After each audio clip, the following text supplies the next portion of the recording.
Maintenant qu'on a vu ce que c'était le déterminant, on va s'intéresser à un nouvel outil, et cet outil-là, ça va être le calcul différentiel. On va bien comprendre visuellement ce que c'est que le calcul différentiel, ce que c'est qu'une dérivée.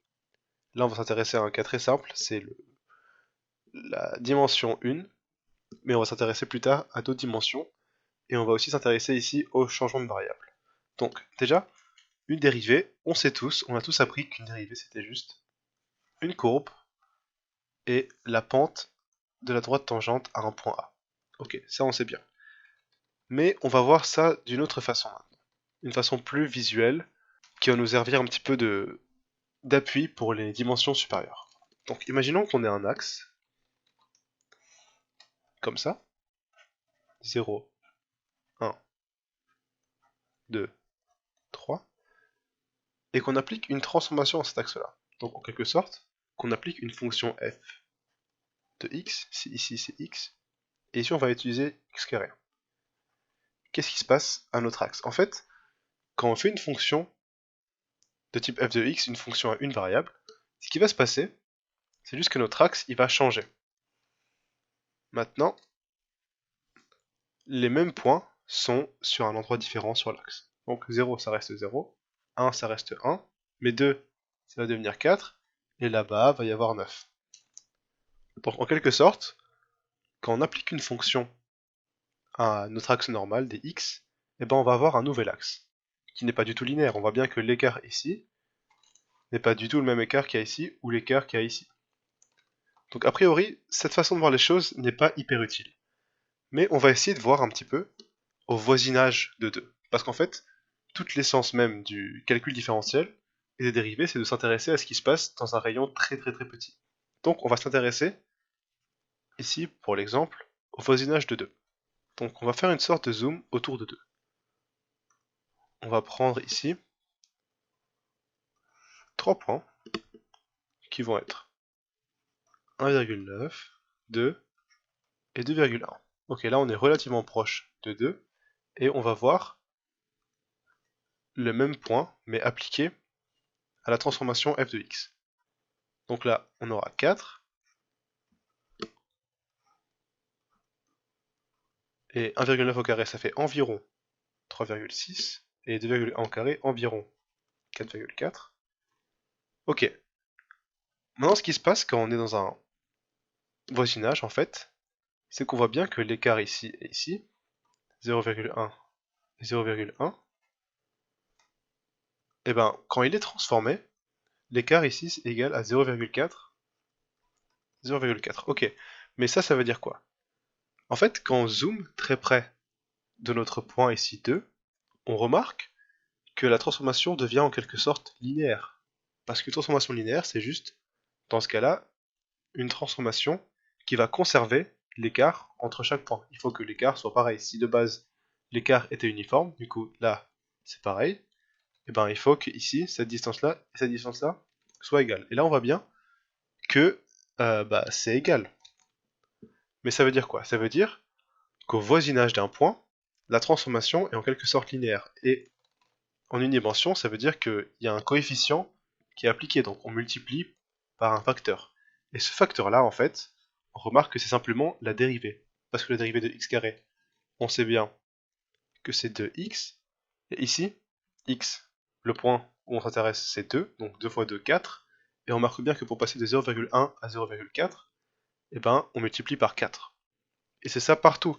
Et on remarque très bien que en fait, cette idée de voir quelque chose au voisinage d'un point, un écart au voisinage d'un point, c'est exactement la même chose que de voir une courbe et de voir ce qui se passe au voisinage de ce point-là. L'écart à ce point-là. Et on remarque forcément qu'à ce point-là, l'écart, ça devient une droite. Ok, mais bon, à quoi ça sert de voir les choses de cette façon? Eh bien déjà, premièrement, ça va servir à mieux voir comment ça se passe dans les dimensions supérieures, mais ça va aussi nous servir à comprendre comment est-ce que les changements de variables fonctionnent.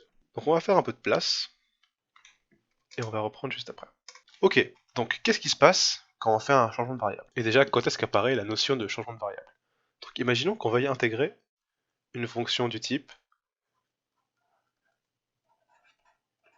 intégration de f de x, dx, sur les bornes g de a, g de b.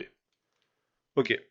Généralement, dans ce cas-là, ce qu'on fait, c'est qu'on applique une transformation de ce type-là. On dit ok, j'ai envie que mon x soit égal à une nouvelle fonction g de u. Et donc ici on appelle ça un changement de variable, parce que justement, la variable qui au préalable était x devient u. Ok. Mais qu'est-ce que ça veut dire concrètement ça? Imaginons qu'on ait une droite u, enfin un axe qui suive u, comme ça. Ici les bornes a et b, et qu'on ait une droite, enfin un axe pour x. Donc ici qui est g de a et g de b. Donc on est d'accord que cette distance-là, enfin que ces deux distances-là ne sont pas forcément égales. Mais en gros, le changement de variable, ça nous dit que cet axe-là est égal à cet axe-là. Et comment est-ce qu'on passe d'ici à ici? Et bien on voit très clairement avec le g ici, on utilise une fonction, g de u, pour passer de là à là. Parce que là on voit forcément que a, ça se transforme en g de a, et que b, en g de b. Mais donc comment est-ce que on remplace notre x par g de u? Ça se passe pas aussi facilement. Parce que si on veut intégrer plein de petits, euh, plein de petits intervalles comme ça, qu'on va appeler ici du, qui sont juste des mini-portions de l'axe, et qu'on veuille les transformer en dx, et ben on a vu qu'appliquer une fonction à un axe, c'était juste transformer l'axe. Et donc, pour voir ça, prenons un point ici, qu'on va appeler y, et ce point ici qu'on va appeler gy. Forcément, quand on va intégrer autour de y, autour de u égale y, on va intégrer au voisinage de y, dans un voisinage très très très petit. Et ici, ce voisinage-là, ça va être la transformation de ce voisinage-là. Mais on a dit qu'au voisinage d'un point, une transformation, plutôt une fonction à appliquer à une variable, et ben en fait c'était juste, au voisinage d'un point toujours, une sorte de transformation linéaire, avec le coefficient g'.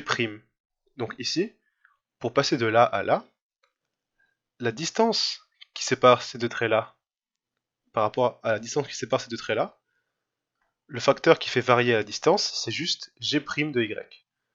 Donc en fait, ici, g' de y. Donc en fait, ce qui veut dire, c'est qu'on va pas juste remplacer bêtement le x par notre g de u. Parce que ça serait faux. Parce que ça voudrait dire qu'on peut juste dire que, ok, cet axe-là, les d de u sont complètement égaux au d de x ici. Alors que pas du tout. On a vu que pour passer d'un d de u à un d de x, donc ici de passer du voisinage de y au voisinage de g de y, eh ben il fallait multiplier par quelque chose. Parce que forcément, ces distances-là, ou même ces distances-là, ne sont pas égales et sont séparées par un facteur g' de y, ou g' de u, généralement. Donc en fait, ça veut dire que ça, c'est égal à intégrer de a à b, donc de a à b, la fonction f de g de u, parce que ici on a clairement posé que x se transformait en g de u, ou plutôt que u, par le biais de g, se transformait en x, fois, du coup, le facteur qui fait changer cette distance-là en cette distance-là, qui correspond simplement, on l'a vu, à g' de u, du, parce que la nouvelle variable, c'est u.